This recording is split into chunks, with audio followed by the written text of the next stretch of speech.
살아계셔서 말씀을 통해 우리에게 찾아오시는 그 주님을 이 시간 우리 모두가 만나기를 원합니다. 내 영이 주님을 만나기 원합니다. 주께서 내 베풀어 주옵소서. 하나님 말씀을 통해서 내게 찾아오시는 그 주님을 만나고 내 심령이 새롭게 변화되고 내가 주의 은혜로 말미암아 새로운 다짐과 결단으로 주님을 기쁘시게 해드릴 수 있도록 인도해 주옵소서. 예수님의 이름으로 기도드립니다. 아멘.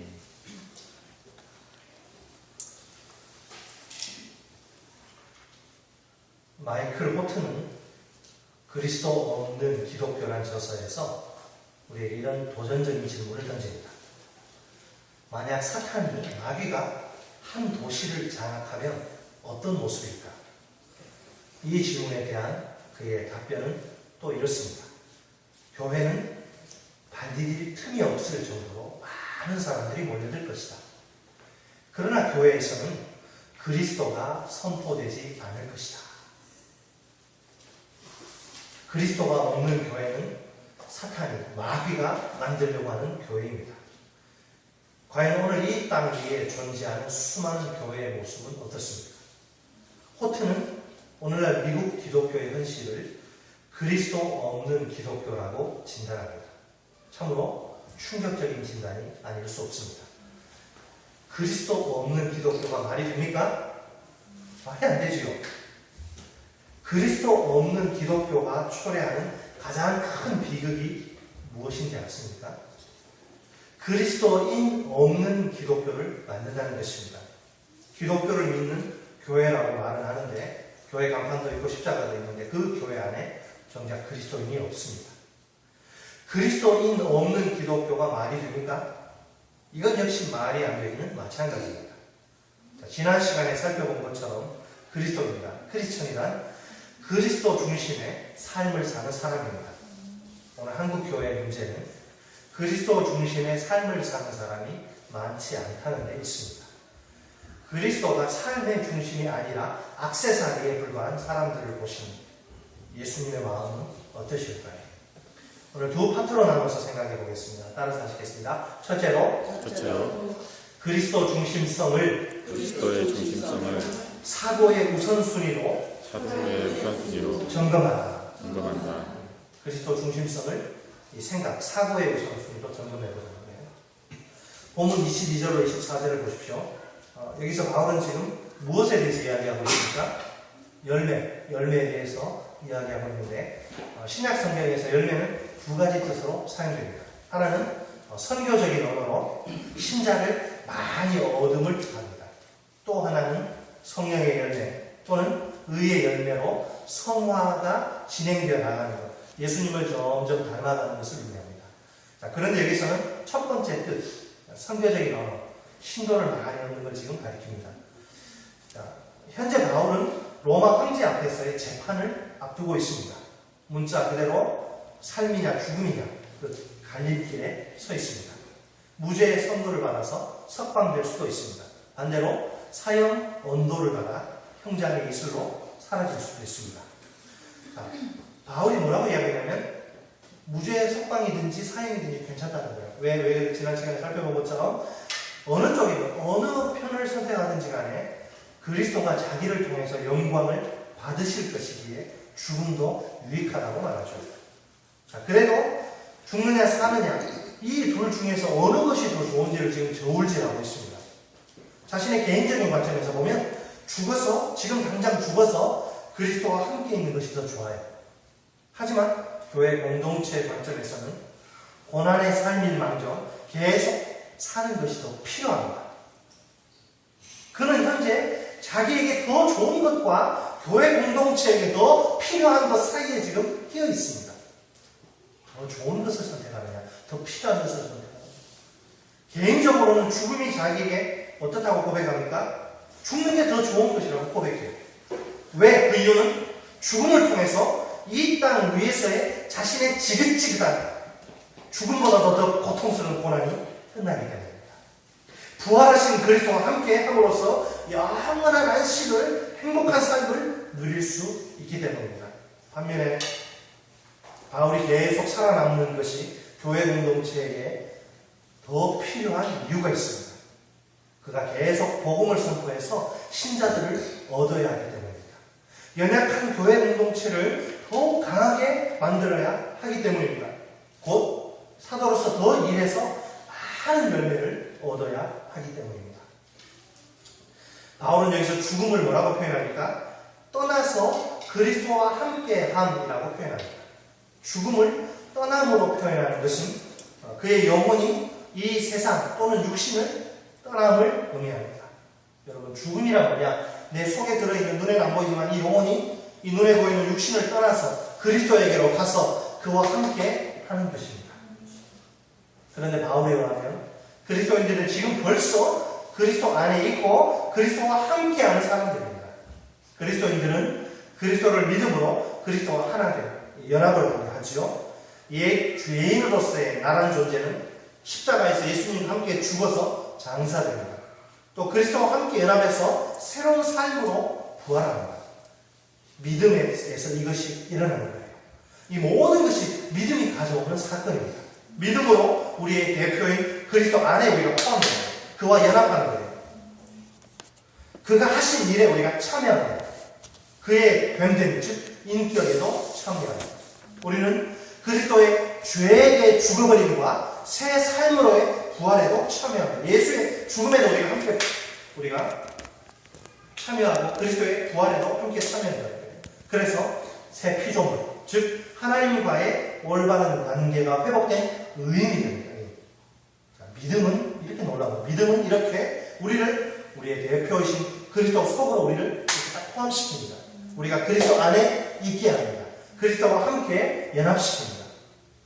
자, 죽음은 우리를 비로소 그리스도와 함께하는 사건이라기보다는 지금 여기서 우리가 체험하는 것보다 그 농도, 지나기가 더 진한 함께함을 가져오는 사건입니다. 지금 벌써 우리는 그리스도의 영, 성령을 받아서 구원의 복을 누리고 있어요. 구원의 복을. 하지만 죽음은 그것보다 더 세다는 거예요. 그리스도와의 연합 또는 그리스도 안에 포함됨을 더 강하게 해서 구원의 복을 훨씬 더 많이 누리게 하는 사건입니다. 자, 떠남이라는 거리적인 표현을 생각하여 말하자면 죽음은 우리가 그리스도께 더 가까이 가는 것이라고 이해할 수 있습니다. 죽음은 내가 내 사모하는 그 주님께 더 가까이 가는 행복한 사건이에요. 죽음은 두려운 것이 아닙니다. 우리에게. 주께 가까이 날 이끄소서. 주님을 사모하는 자. 그러나 신자들이 딱 죽음으로써 이제 금방 구원이 완성되는 것은 아닙니다. 구원의 완성은 언제 주어지는 은혜이냐? 그리스도의 재림 때 최후의 심판을 통과해서 주어지는 은혜입니다. 그러므로 우리 신자들은 그리스도의 재림을 기다리는 사람들입니다. 자, 분명 죽음이 가져오는 것이 현재 우리가 체험하는 그리스도의 구원보다 더 농도가 진한 그런 좋은 구원의 상태이긴 합니다만은 아직 그 구원의 완성 상태는 아닙니다. 자, 이것을 표현하기 위해서 신약 성경은 죽음을 잠잔다라고 표현하죠. 예수님의 재림 때 있을 부활과 구원의 그 완성을 향한 중간 단계가 지금 죽음이 중간 상태입니다. 쉽게 말해서 죽음이란 부활과 구원의 완성을 기다리는 상태입니다. 자, 바울 자신에게 개인적으로 뭐가 좋아요? 죽어서 그리스도께 더 가까이 가는 것이 더 좋은 거예요. 누가보다도 더 좋은 거예요. 자, 교회 공동체를 위해서는 어떠냐? 바울이 죽으면 안 돼요. 바울이 계속 살아서 사도의 일을 계속 함으로써 교회 공동체를 더 튼튼하게 건강하게 만드는 것이 더 필요한 것입니다. 이 둘 사이에 지금 자기가 뛰어가지고 내가 어느 것을 골라야 할지 모르겠다고 지금 말하는 바울이죠. 여러분, 더 좋은 것이냐, 더 필요한 것이냐. 보통 자기에게 좋은 걸 선택해요. 아무리 필요하다, 교회가 필요하다 그래도 나는 그것보다 내가 지금 이게 더 좋다. 그러면 그걸 하는 거예요. 보통 사람들이죠.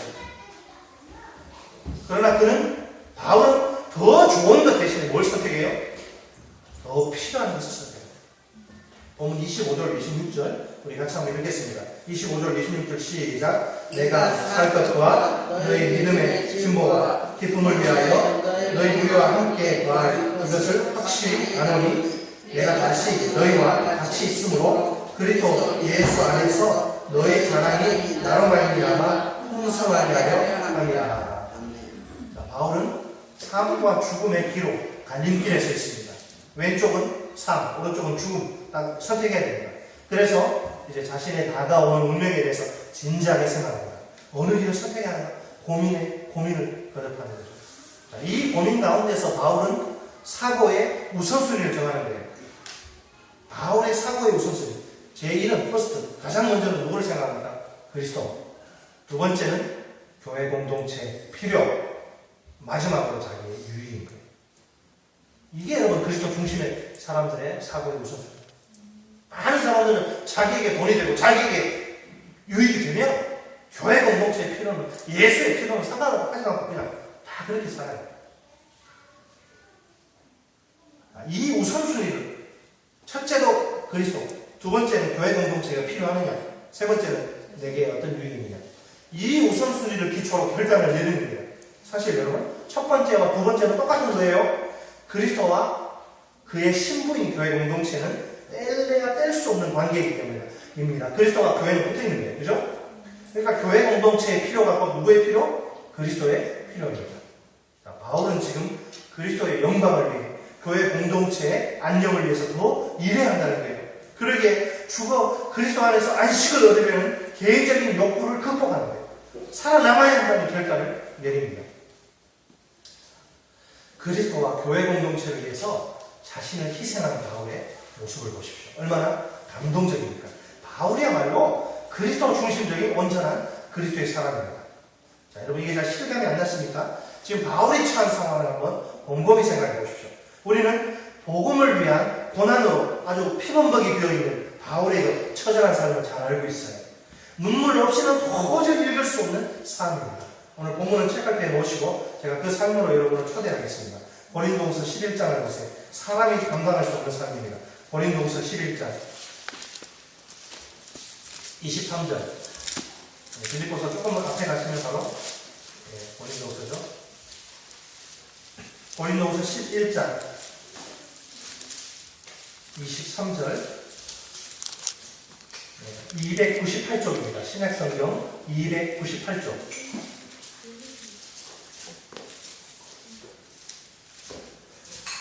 신약성경 298쪽 보시면 고린도후서 11장 23절 하반절부터 27절까지인데요. 23절 하반절 어디서 보시냐면 내가 수고를 넘치도록 거기서부터 23절 하반절부터 27절까지 그의 처절한 삶을 들여다보겠습니다. 자신의 고백입니다. 간증이죠. 시작. 내가 수고를 넘치도록 하고 옥에 갇히기도 더 많이 하고 매도 수없이 맞고 여러 번 죽을 뻔하였으니 유대인들에게 40에서 하나 당한 매를 5번 맞았으며 3번 태장으로 맞고 1번 돌로 맞고 3번 파선하고 1주야를 깊은 바다에서 지냈으며 여러 번 여행하면서 강의 위험과 강도의 위험과 동족의 위험과 이방인의 위험과 시내의 위험과 광야의 위험과 바다의 위험과 거짓 형제 중에 위험을 당하고 또 수고하며 애쓰고 여러 번 자지 못하고 줄이며 목마르고 여러 번 굶고 춥고 헐벗었노라. 여러분 바울은 초인적인 능력을 지닌 슈퍼맨이 아닙니다. 우리와 똑같은 연약한 인간입니다. 가시에 좀 찔리면요 아파서 힘들어하고 혓바늘 보들며 밥 먹을 게 어렵고요. 그렇다면 이런 끔찍한 고난의 삶이 쉴 리가 있겠습니까? 내가 바울이라면 어떨까요? 아주 고난이라는 말만 들어도 아주 경기를 몸서리 치면 고개를 절레절레 나 더 이상 이런 삶을 못 살겠다. 죽는 게 더 나아요. 이런 삶을 살면 죽는 게 나아요. 바울이라고 왜 이런 고난으로부터 해방되고 싶은 마음이 없을까요? 만약 그가 죽으면 더 이상 이런 고난을 겪을 필요가 없어요. 지긋지긋한 고난으로부터 완전히 자유로운 삶이 보장됩니다. 그토록 사랑하는 주님, 내 사모하는 주님, 영광의 왕이시라. 그토록 사랑하는 주님 만나서 친밀한 교제를 나눌 수 영원한 안식을 누릴 수 있어요. 죽으면 다 고난은 끝나고 이런 행복이 오는 거예요. 영원한 행복이. 생각만 해도 가슴 뛰는 행복한 일이 아닙니까? 그러나 계속 살아있으며 얼마나 지독한 고난을 또 온몸으로 받아야 할지 몰라요. 누가 보나요? 이 세상을 떠나는 것이, 죽어버리는 것이 남아 있는 것보다, 사는 것보다 더 좋아요, 바울은. 그래서 바울이 뭐라고 말합니까? 훨씬 더 좋은 일이라고, 죽는 게 사는 것보다 훨씬 더 좋은 일이라고 말합니다. 그렇게 하고 싶다는 자기의 소망을 밝힙니다. 그러나 바울은 그 소망을 따라 선택하지 않습니다. 그에게 중요한 것은 자기의 유익이 아니라 말이에요. 그리스도의 뜻이라는, 하나님의 뜻이라는 거예요. 그리스도의 뜻을 생각하니까 뭐가 눈에 들어옵니까? 교회 공동체가 눈에 들어와요. 교회 공동체 상황이 몹시 어렵습니다. 핍박과 내적인 분쟁으로 아주 무너지기 일보 직전이에요. 나 몰라라 할 수 없는 상황입니다.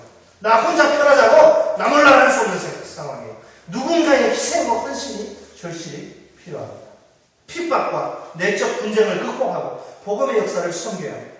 연약해진 이 교회 공동체를 두고 떠날 수가 없어요. 이 공동체를 강하게 세워야 합니다. 이런 교회 공동체의 필요는 반드시 채워져야 합니다. 바울은 스스로에게 이런 질문을 던지죠. 예수라면 이 상황에서 어떻게 행동하실까? 자신의 유익과 공동체의 필요가 빅뱅, 정면 충돌하는 상황에서 어떻게 처신하실까?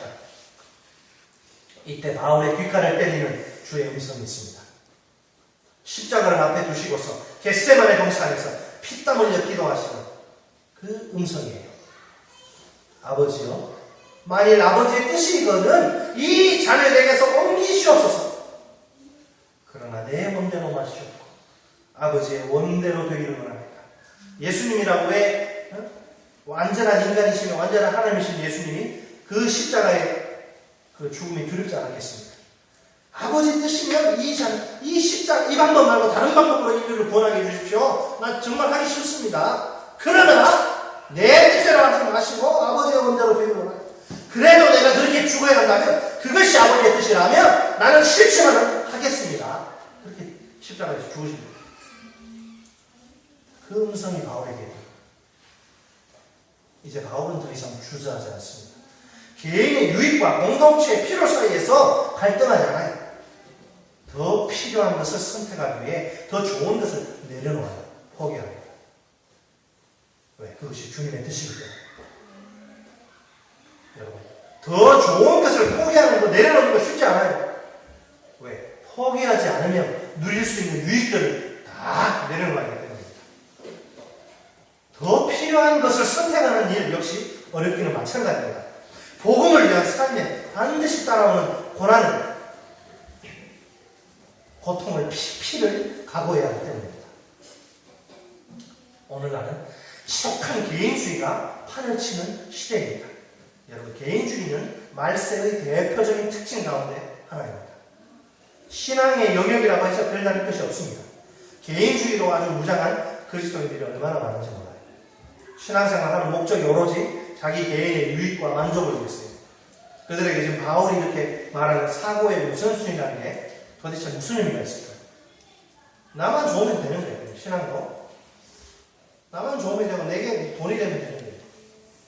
내게 좀 힘들고 어려우면 그냥 안 해도 되는 거예요. 그게 신앙이에요. 여러분, 온전한 그리스도인은 바울처럼 항상 누구를 먼저 생각합니까? 나를 생각하는 게 아니에요. 나를. 내 가족을 생각하는 게 아니에요. 그리스도를 생각합니다. 그 다음에는 뭘 생각해요? 교회 공동체. 예수의 몸이니까. 예수와 공동체는 하나니까. 교회 공동체의 필요를 생각합니다. 마지막으로 자신의 유익을 생각합니다. 자, 이 사고의 우선순위로 내 삶을 한번 점검해 보시기 바랍니다. 따라서 합니다. 둘째로 그리스도의 중심성을 복음에 합당한 생활로 점검하라. 네. 그러니까 그리스도인이 누구냐? 그리스도 중심으로 사는 사람인데 어떻게 판별할 수 있느냐? 두 가지 기준. 첫째는 사고의 우선순위, 둘째는 복음에 합당한 생활. 자, 우리 다시 빌립보서 오셔서 빌립보서 1장 27절부터는 이제 어떤 내용이냐면 실제 교회 생활, 우리가 교회 생활을 어떻게 해야 할 것인가 여기에 대한 바울의 권면입니다. 특별히 바울은 내적인 지금 분쟁, 아주 콩가루 집안처럼 다 지금 찢어지기 일보 직전에 교회가 쌈박질 해가지고 그것을 어떻게 극복할 것인가 권면을 하는 거죠. 27절, 28절 우리 같이 한 목소리 읽겠습니다. 시작. 오직 너희는 그리스도의 복음에 합당하게 생활하라. 이는 내가 너희에게 하오나 떠나 있으나 너희가 한 마음으로 서서 한 뜻으로 복음의 신앙을 위하여 협력하는 것과 무슨 일에든지 대적하는 자들 때문에 두려워하지 아니하는 이 일을 듣고자 하리라. 이것이 그들에게는 멸망의 증거요 너희에게는 구원의 증거니 이는 하나님께로부터 난 것이라. 아멘. 여러분, 오직 너희는 그리스도의 복음에 합당하게 생활하라 말씀하는데요. 27절에 지금 이 사용된 헬라어가 뭐냐면 정치 용어, 군사 용어, 운동 경계 용어입니다. 생활하라 이 말은요, 폴리케우 에스카이라는 말인데, 여러분 이 동사는 그 폴리스가 도시잖아요. 폴리스 그 도시 시민의 의무를 다하는 것 또는 도시 공동체의 삶을 잘 꾸려가는 것 이것을 뜻합니다. 그러니까 복음에 합당하게 생활하라는 말은 복음에 합당하게 그 교회 공동체의 삶을 잘 꾸려가라고 번역할 수 있습니다. 바울은 빌립보 도시의 그 특수성과 빌립보인들의 시민의식을 생각하면서 이 단어를 특별히 골라서 씁니다. 빌립보는 어떤 도시라고 제가 처음에 말씀드렸나요? 로마의 그 은퇴한, 제대한 부인들을 모아서 만든 군사도시라고 했죠. 그래서 그곳의 시민들은 로마 도시 시민이라는 높은 긍지, 자부심을, 프라이드를 가지고 있습니다. 빌립보는 특별히 크라케라고 하는 그 야만 민족과 접한 그런 로마의 시민 도시예요. 빌립보 옆에는 크라케라는 아주 그 수준 이하의 야만 민족들이 살고 있어요. 그래서 빌립보인들이 뭘 생각하냐면 우리가 문명국 로마의 시민들로서 이 주위의 야만인들에게 로마의 수준 높은 문명을 좀 보여줘야 한다고 생각합니다. 바울은 지금 이 사실을 이 세상 속에 존재하는 교회를 설명하는 하나의 이미지로, 그림으로 사용합니다. 즉 교회는 세상 속에 있지만 세상에 속하지 않습니다. 도리어 교회는 세상 속에 박혀있는 하나님의 식민지입니다. 그러기에 그리스도인들은 이 세상의 시민들이 아니라 하나님 나라의 시민입니다. 그러므로 그리스도인들은 이 세상의 윤리 대신에 하나님 나라의 법과 윤리에 따라 살아야 합니다. 거기에 기초해서 공동체의 삶을 꾸려나가야 합니다. 이것이 본문 27절의 의미입니다. 여러분, 복음이 뭐예요? 복음은 하나님 나라의 법입니다.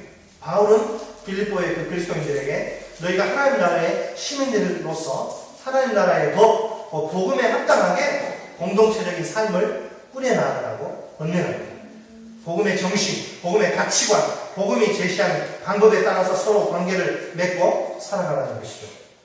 바울은 그들이 복음에 합당한 공동체적 삶을 살아가는 것을 교회가 하나 되어서 믿음을 지키면서 대적자들에게 효과적으로 대항해 나가는 것이라고 생각합니다.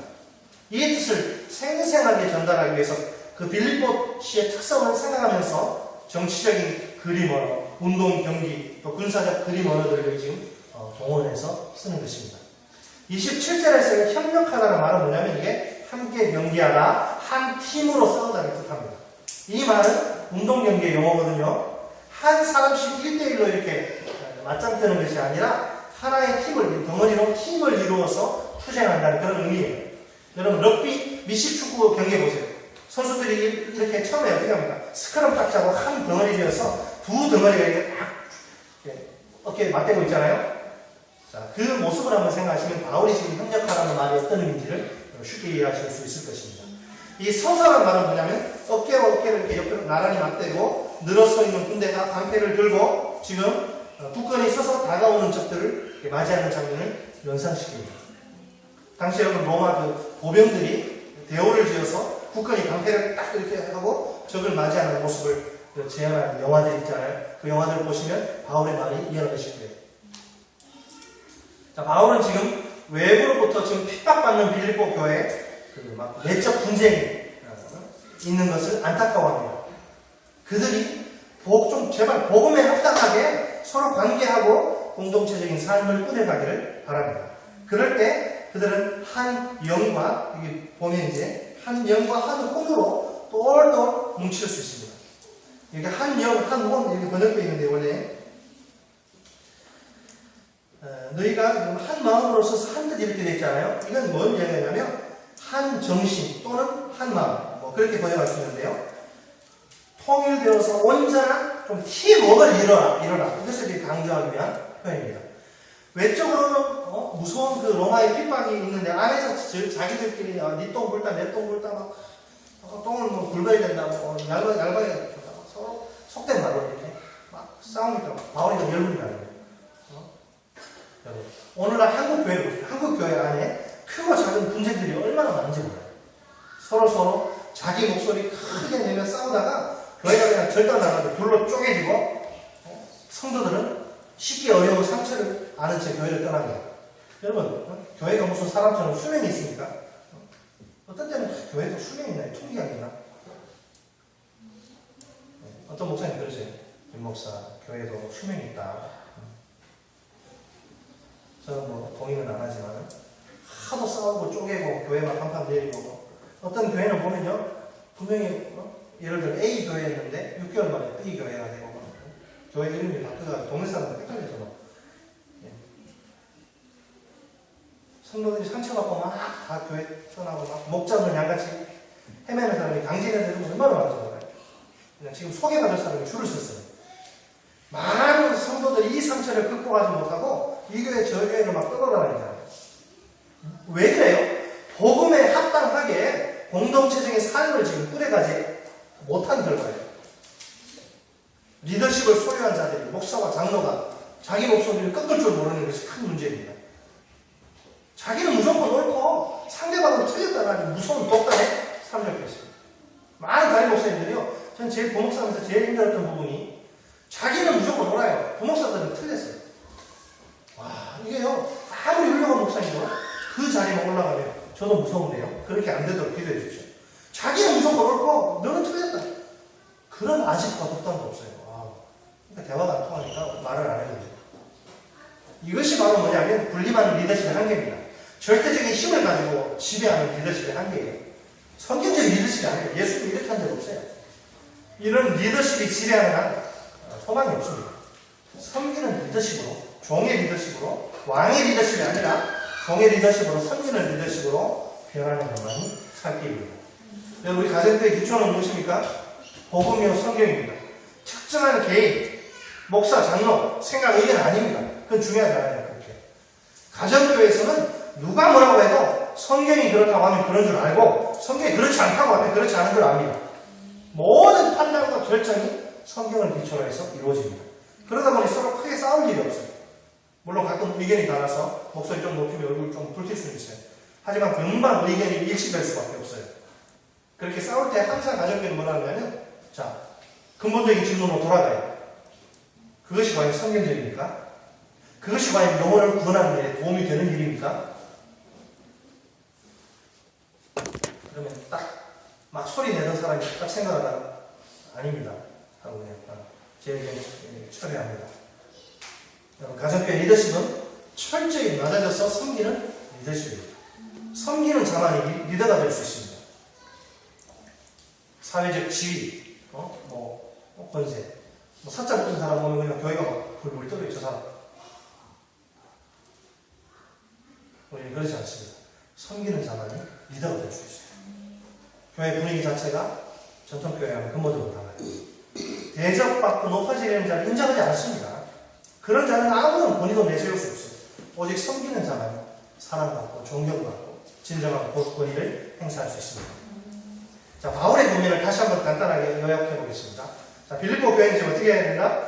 복음에 합당하게 공동체적인 삶을 꾸려가야 합니다. 그래서 한 마음으로 똘똘 뭉쳐야 합니다. 핍박하는 적대자들이 막 다가와도 겁을 먹지 말고 물러나지 말아야 합니다. 굳건히 서서 그들을 맞아야 합니다. 온전히 팀워크를 이루어서 그들과 투쟁에 나가야 합니다. 자, 28절에 보세요. 이것이 나오죠. 28절 보시면 무슨 일이든지 대적하는 자들 때문에 두려워하지 아니하는 일을 듣고자 합니다. 이것이, 자, 이것이는 27절 전체를 지금 담는 거예요. 빌립보 성도들이 적대자들에게 핍박을 받고 대적당하는 상황을 말합니다. 여러분 기독교 신앙의 적대자들이 성도들 핍박하는 것은 그리스도 안에 있는 하나님의 은혜를 저버리는 행위입니다. 구원의 공동체에 적대하는 행위입니다. 이것은 그들이 지금 멸망의 종자라는 증거예요. 반면에 핍박당하고 있는 빌립보 성도들은 구원을 받아가고 있다는 증거예요. 신천지 같은 이런 자들은 멸망의 종자라는 그런 것이죠. 우리 핍박당하고 예수 믿는 것 때문에 어려움 당하는 성도들은 구원을 받아가고 있다. 핍박을 보면서 나는 구원받은 하나님의 백성이구나. 이 증거는 목사가 주는 것이 아니라 하나님께로부터 온 거예요. 왜 그것이 하나님으로부터 오는 증거인가? 이게 29절에 설명되어 있습니다. 왜 그렇습니까? 왜 핍박당하는 게 구원의 증거예요? 29절 보세요. 그리스도를 위하여 너희에게 은혜를 주신 것은 다만 그를 믿을 뿐 아니라 또한 뭘 받기 위해서? 누구를 위하여? 그를 위하여, 그리스도를 위하여 고난도 받게 하려 하십니다. 헬라 원문을 따라서 정확히 번역하면 이렇습니다. 이게 왜냐하면 가르라고 왜냐하면 헬라 접수가 있는데요. 왜냐하면 여러분들에게 그리스도를 믿는 은혜만 주어진 것이 아니라 그를 위해서 고난 받는 은혜도 주어졌기 때문입니다. 이게 직역을 하면 이렇습니다. 여러분들에게 그리스도를 믿는 은혜만 주어진 것이 아니라 그리스도를 위해서 고난 받는 은혜도 주어졌기 때문입니다. 자, 여기서 수동형으로 은혜가 주어졌다고 말합니다. 그러니까 믿음 자체가 은혜의 선물이라는 사실을 잘 나타내는 표현입니다. 여러분, 믿음을 불러일으키는 것이, 우리 속에 믿음을 불러일으키는 것이 뭐라고요? 하나님의 은혜입니다. 이 은혜는 미리 와서 역사하시는 하나님의 은혜입니다. 우리가 복음을 듣기 전에 이미 하나님의 은혜가 우리 가운데 온다는 거예요. 우리 힘으로는 죽었다가 깨어나도 믿음을 가질 수 없어요. 여러분, 내가 믿음을 가지고 있다는 사실에 정말 감사하시기 바랍니다. 우리 힘으로는 내가 아무리 원해도 믿음을 가질 수 없어요. 왜? 우리의 영혼이 이미 허물과 죄로 죽어버린 상태이기 때문에. 여러분, 죽은 영혼은 하나님을 향해서 어떤 긍정적인 말도 할 수 없습니다. 아무리 휴대폰이 최신의 좋은 것이라고 해도 이것이 고장나버리면 아무짝에도 쓸모없어요. 이거 가지고 못 박다가 다 깨집니다. 아무짝에도 쓸모없는 거예요. 사람도 살아있다고 살아있는 것이 아닙니다. 육체는 살아있을지 몰라도 하나님을 떠나있는 사람들은 영혼이 다 죽어버렸기 때문에 하나님을 향해서 어떤 선한 일을 할 수 없어요. 회개할 수 없습니다. 믿을 수 없습니다. 그러니까 어떻게 그 영혼이 하나님께 돌아오기 위해서는 하나님이 역사하셔야 합니다. 하나님 믿음을 주셔야 됩니다. 그러니까 믿음은 전적인 하나님의 은혜입니다. 우리가 복음을 깨닫고 그리스도를 믿게 되는 거예요. 이건 기적입니다. 이건 하나님이 미리 역사하십니다. 우리 안에서 복음을 깨닫고 예수를 그러니까 길 가는 사람 데려다 와서 교회 데려오시라고 해서 교회 앉혀놓고 복음 전하면 바로 믿고 이게 아니란 말이에요. 그 사람이 정말 구원받은 하나님의 자녀면 복음을 듣기 전에 우리 안에 하나님이 어떤 일을 하시느냐면 우리의 죽은 영혼을 다시 살려주세요. 고장난 핸드폰을 고쳐주세요. 그러면 이제 통화도 할 수 있고 게임도 할 수 있잖아요. 우리의 굳게 이렇게 잠겨져 있는 영적인 눈을 이렇게 활짝 여셔서 영의 세계를 보게 하세요. 아주 바위처럼 죄로 딱딱하고 굳어져 있는 마음, 그 마음을 부드럽게 녹여주세요. 그 결과 마침내 머리로는 이해하기 어려운 이 복음의 진리를 내가 쑥 받아들여야 합니다. 예수님을 구주와 주님으로 그래서 우리가 영접하게 되는 것입니다. 바울이 여기서 지금 강조하는 것은 그리스도를 위해서 고난받는 일도 하나님이 주신 은혜라는 사실입니다. 자, 우리가 지금 그 구원의 첫 열매를 받았어요. 이제 그리스도의 재림 때 있을 구원의 완성을 향해서 핍박받으면서 가고 있는데요. 여러분, 구원의 완성을 향해서 가는데 왜 핍박이 있습니까? 여전히 이 세상의 왕 사탄의 악과 고난이라고 하는 무기에 우리가 노출되기 때문에. 그래서 우리가 하나님의 백성으로서 하나님의 뜻을 쫓아서 그리스도의 주권에 순종해서 살려고 하면 사탄의 저항을 더 많이 받는 거예요. 직장에서 내가 예수 믿는 표시 안 내고 예수 믿는 표시 안 내고 예수 안 믿는 사람들 똑같이 가서 술도 마시고 나이트 가서 춤도 추고 그렇게 하면 저 사람이 예수 믿는지 모르거든, 동료들이. 그러면 사탄이 마귀가 그냥 자기 편이니까 가만히 냅두는 거죠. 그렇지 않고 회식 자리 딱 하는데 처음 신입사원 환영회 가가지고 부장님이 딱 따라주는데 저를 확 꺾어버리고 딱 이렇게 얘기해요. 자네 지금 뭐하나? 저는 예수님을 믿기 때문에 술 못 먹습니다. 그래? 제정신이야? 그때부터 이제 핍박이 시작되는 거죠. 사탄이 가만 안 놔두는 거예요. 자, 그러니까 우리가 그리스도를 믿음으로 하나님의 백성 되게 하신 하나님의 은혜는 그 구조적으로 그리스도를 위해 고난받음을 포함하고 있는 셈입니다. 아, 나는 예수 믿는데 너무 편하다. 정말 그게 좋은 게 아니에요. 예수 믿는 것 때문에 믿지 않는 내 친척들이 막 날 괴롭히고 그냥. 보통 우리는 믿음이 하나님의 은혜라고 하는 진리는 잘 받아들이죠. 하지만 고난이 하나님의 은혜라고 하면 우리가 상당히 어려워합니다. 마음이 어려워져요. 왜? 고난하면 부정적인 이미지가 이미 우리 속에 이렇게 고착되어 있기 때문이죠. 고난하면 뭘 여러분 떠올립니까? 기쁘세요. 고난하면 고난 속에 참된 기쁨이 있지 막 춤추잖아요. 고난하면 생각나는 게 눈물, 땀, 희생, 헌신, 고통, 피, 죽음 이런 이미지야. 사실이 그렇습니다. 제가 예전에 여러분 지금도 뭐 그런 게 있지만 예전에 제일 힘들었던 게 뭐냐면 교육전도사로 4년 동안 한 교회에서 섬겼는데 신학대학 다닐 대학원 그 교회가 서울 그 가련동에 있고 제 그 신학대학원은 양지 용인 양지에 있고 저희 집은 남해에 있어요. 삼각형 트라이앵글인데 그러니까 금요일날 이제 막 공부하느라고 얼마나 지쳐 있습니까? 여기서 집으로 갔다 남양주 갔다가 집으로 가서 이제 또 토요일날도 가야 되고 주일날 가고 이게 번거로우니까 어떻게 하냐면 그냥 어떤 경우에는 금요일 토요일 이틀을 그냥 자는 거예요. 교회에서 뭐 이렇게 좋은 방에서 잡니까? 제가 창고에서 자죠. 자는데 왼손 바퀴벌레하고 거미들이 막 얼마나 많이 뜯겠어요. 그래서 제가 그럼 제가 막 욕을 했겠습니까? 막 쌍소리 했겠습니까? 이런 거 생각나. 내가 감당해야 할 고난이야. 그리고 막 책상 위에서 자기도 하고 전봇대 타고 현수막 붙이러 올라갔다 또 떨어질 뻔하기도 하고 교회 건축할 때 다 나와서 등짐지고 막 모래 자갈하고 삽질하고 목사가 하나님의 축복, 평안 이렇게 설교하면 마음을 쉽게 열죠. 아멘! 아멘 소리가 편히 몰래 그럼 고난에 대해서 설교하는 얼굴이 좀 굳어져요. 심각한 표정으로 설교자를 다 봅니다. 분위기가 싸해져 천바람이 막 싱싱 애들 뭐 싱싱 안 타는데 그냥 천바람이 싱싱 가슴 아픈 현실. 그러나 여러분 기억하십시오.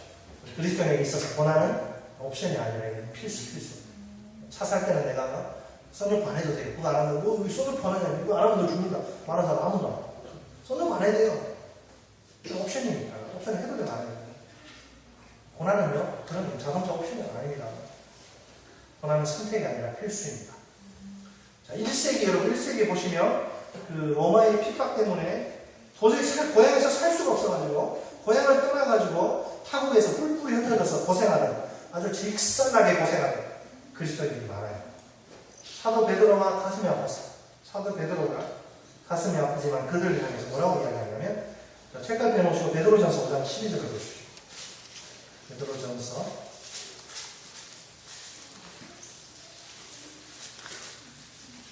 5장 12절 383쪽 신약성경 383쪽입니다.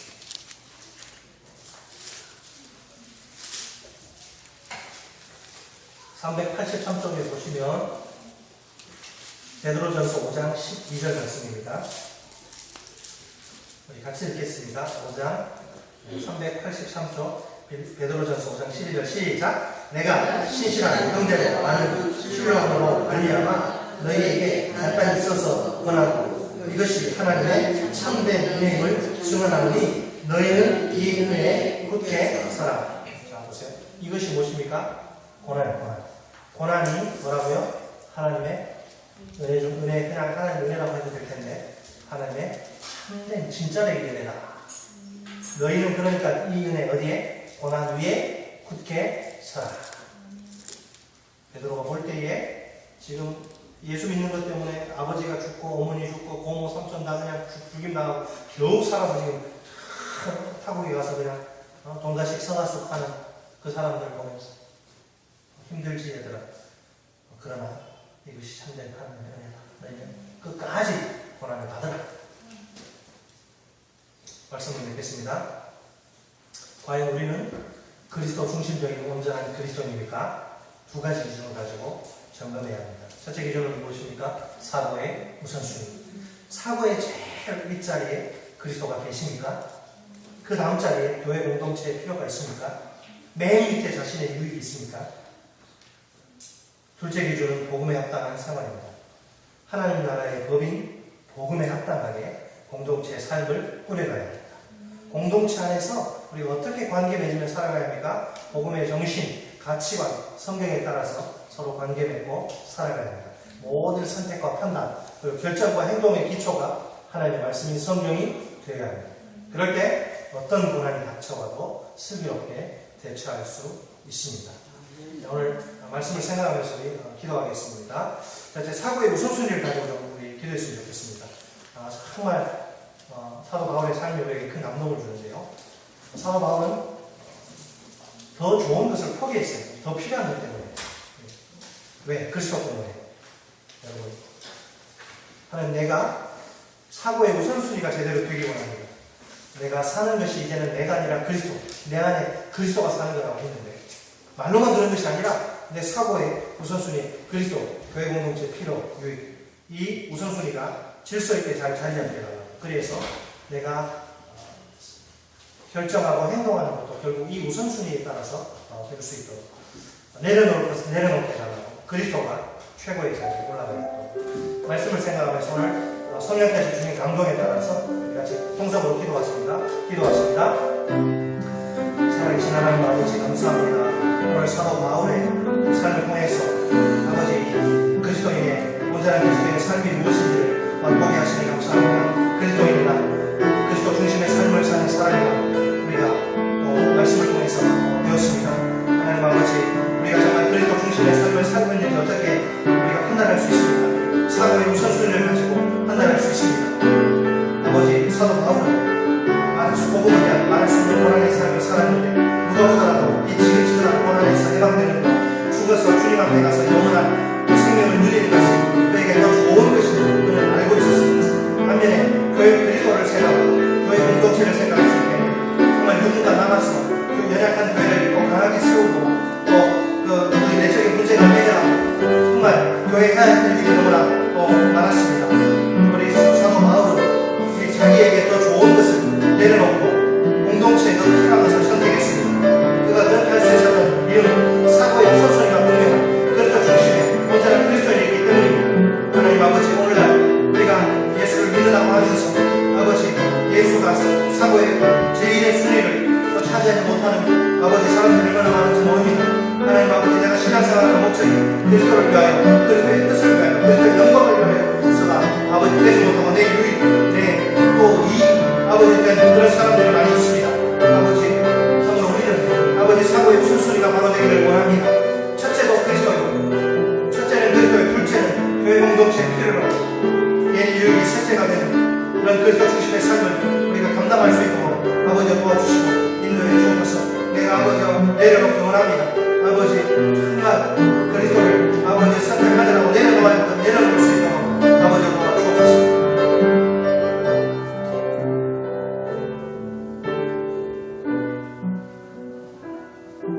두 번째로 기도합니다.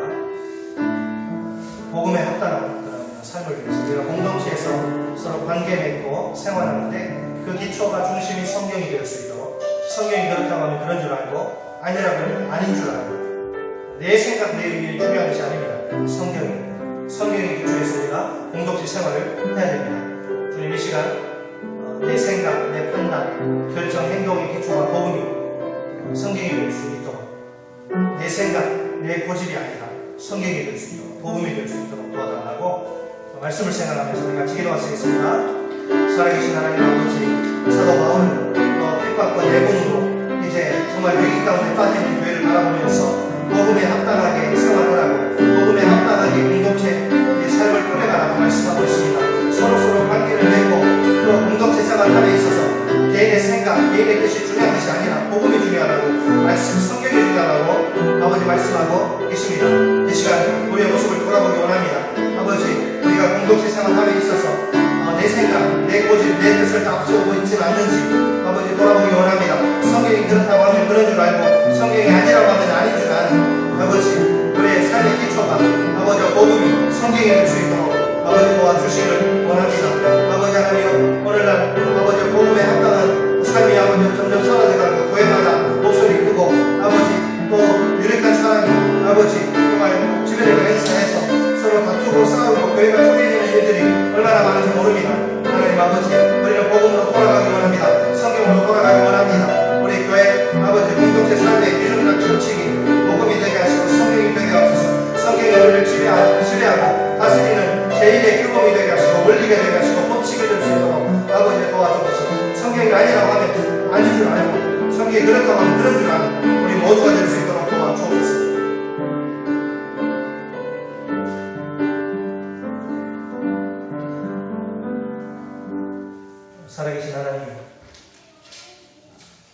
사람이라고 주님 말씀하십니다.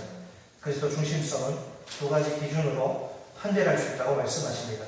사고의 우선순위와 복음에 합당한 삶으로 이제 분별할 수 있다고 말씀하시는데, 주님, 우리의 사고의 우선순위가 올바르게 될 수 있도록 도와 주옵소서. 예수 그리스도가 첫째 순위, 교회 공동체의 필요가 둘째 순위, 자신의 유익의 셋째 순위가 되게 하시고, 어떤 경우에도 이 순위가 뒤죽박죽되지 않도록 하나님 도와 주옵소서. 하나님, 우리가 또 공동체적인 생활을 함에 있어서 우리 생각, 우리의 뜻, 우리의 고집이 중요한 것이 아니라 복음이 중요하고 성경의 원리가 중요합니다. 우리가 그렇게 따라 생활할 수 있도록 도와주옵소서. 그래서 주의 교회가 주님 기뻐하시는 모습대로 세워져 갈 수 있도록 도와주옵소서. 예수님의 이름으로 기도드립니다. 아멘.